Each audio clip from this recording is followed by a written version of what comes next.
teri, ikan lele, ikan paus, ikan teri, satu lagi. Ikan kontol. Emang bener ya, gara-gara corona ini kita ngeliat nggak ada acara Jepang sama sekali. Kalau kita lihat aturan ada GJUI ya kan, udah janjian gua sama teman-teman gua, atau acara-acara lain kayak apa tuh namanya yang di BSD, Enichis BSD. Oh iya. Wibunya kurang kafa temen gua. Aduh, ini. apa ya? ID, terus ya Enichis nggak ada.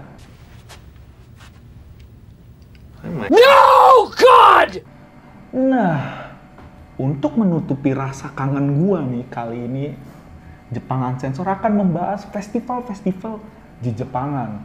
Tapi festival di Jepangan murni ini dari Jepang, nggak cuma ada di Indonesia doang. Nah, penasaran kan? Tapi sebelumnya, untuk kalian yang baru di channel ini atau udah lama, tetap dukung channel ini dengan klik like, subscribe, dan share ke teman-teman kalian. Kita akan bahas informasi menarik di Jepang Unsensor. Informatif, menarik, dan tanpa blur. Oke, yang pertama itu ada festival penis. Iya bener, penis. Ikan teri, ikan lele, ikan paus, ikan teri, satu lagi. Ikan kontol. Penis. Ya kan, itu namanya itu di Jepang adalah Kanamara Festival. Jadi kalau lu mau ke festival ini, itu adanya itu di Kawasaki. Tepatnya di Prefektur Kanagawa. Nah, waktu yang berlangsung festival ini sekitar minggu pertama bulan April. Jadi ada apa sih di festival penis ini? Sesuai namanya. Jadi kita akan ngelihat pawai, orang-orang itu bawa penis buatan, warnanya pink, imut gitu, gede, lucu-lucu gitu deh. Pokoknya penisnya nggak serem ya pokoknya. Beneran itu lucu banget penisnya. Dan sebenarnya festival ini bener-bener kalau bagi orang itu kan mesum ya penis itu. Tapi itu pemerintah Jepang sangat mendukung festival ini. Karena kenapa pemerintah Jepang mendukung? Karena festival ini dilambangkan sebagai festival kesuburan, festival yang bisa ngasilin anak ya kan. Karena kenapa? Jepang itu lagi kekurangan populasi. Populasi Jepang itu lagi menurun terus, jadi pemerintah Jepang itu sangat mendukung festival ini. Lagi pula festival ini benar-benar bisa nge-ekspresin diri lu. Karena seks kan dibilang tabu tuh, tapi di festival ini seks itu nggak dibilang tabu. Jadi orang-orang kayak LGBT, orang-orang yang queer group yang segala macam itu, dia bisa mengekspresikan diri di festival ini. Jadi bener-bener festival ini antik ya. Nah, ada lagi yang bikin antik, sejarah festival ini. Sebenarnya sejarah festival ini tuh bisa lahir gara-gara di zaman dahulu kala, waktu zaman Shinto itu pertama kali muncul. Shinto tuh agama di Jepang, ada keyakinan di mana ada seorang cewek yang disukai oleh demon atau penjahat atau iblis ya, nggak, penjahat ya bukan demon gitu, itu iblis ya kan. Nah, iblis itu suka sama tuh cewek. Nah, tapi tuh cewek itu nolak, tuh iblis. Ya wajar lah nolak, tapi namanya juga demon, punya kekuatan yang jahat gitu ya kan, kayak Kimetsu no Yaiba lah gitu, demon kan. Nah, dia itu akhirnya ngincer tuh cewek dengan cara dia nggak mau melukai ceweknya, akhirnya dia ngincer cowok-cowok yang pernah suka sama tuh cewek atau cowok-cowok yang pernah nidurin itu cewek, pernah nge-seks bareng tuh cewek. Mau tau nggak dia gimana tuh yang pernah nge-seks bareng tuh cewek? Penisnya digigitin cuy, pakai giginya dia. Beneran digigitin. Nah, akhirnya tuh cewek kan lari minta tolong ya, karena kan cowok yang dia suka atau pernah suka ke dia itu mati semua. Akhirnya dia minta tolong ke pandai besi untuk dibikinin penis buatan yang besar dan terbuat dari besi, supaya waktu si demon ngegigit itu ngegigit besi tersebut, jadi giginya hancur. Nah, singkat cerita beneran demonnya ngegigit. Oleh sebab itu akhirnya dibuatlah tugu yang namanya kuil Kanamara yang ada lambang penisnya gitu. Jadi itulah sejarahnya. Udah festival yang menarik, asal mulanya menarik. Jadi di Kanamara Festival atau biasa disebut festival penis, benar-benar kalian akan merasakan hal yang menyenangkan.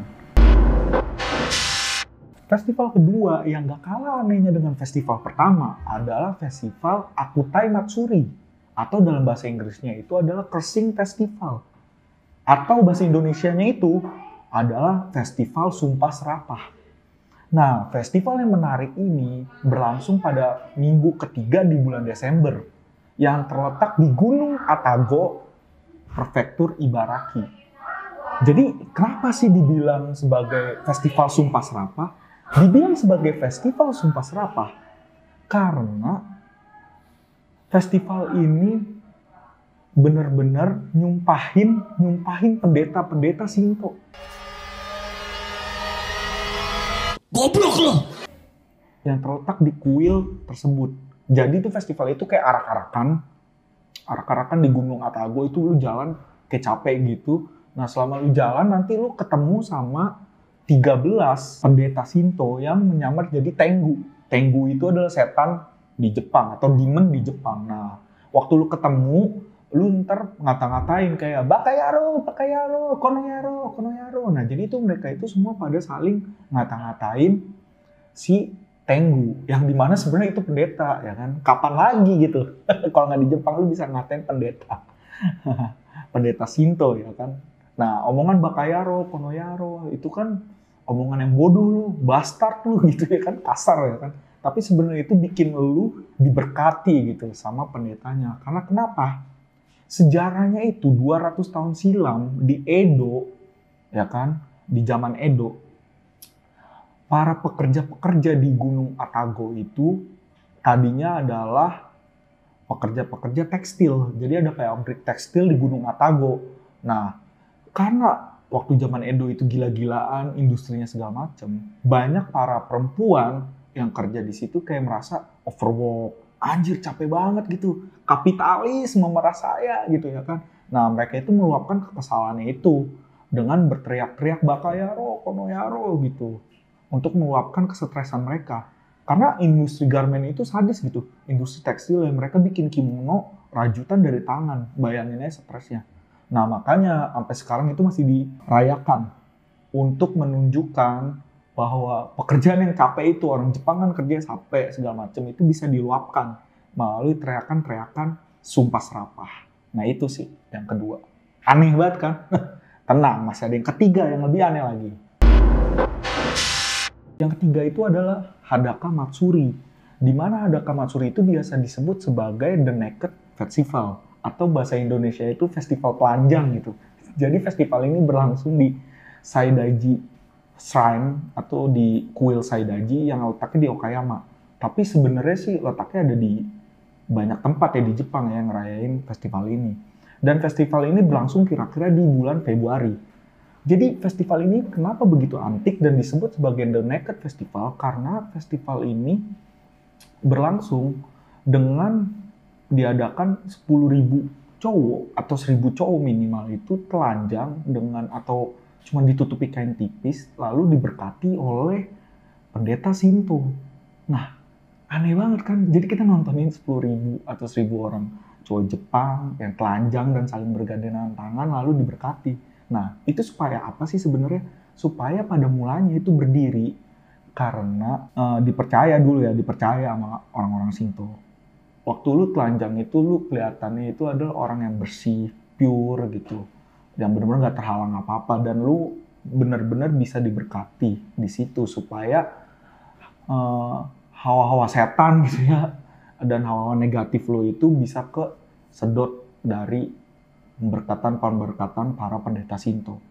Jadi itu aja dulu sih, ada 3 dan mungkin ada beberapa yang lainnya yang bakal diupload di Jepangan Sensor nanti. Tapi paling nggak 3 itu udah ngebuktiin betapa antiknya budaya Jepang atau betapa anehnya budaya Jepang. Tetap stay tune di channel kita. Sampai berjumpa minggu depan. Bye-bye.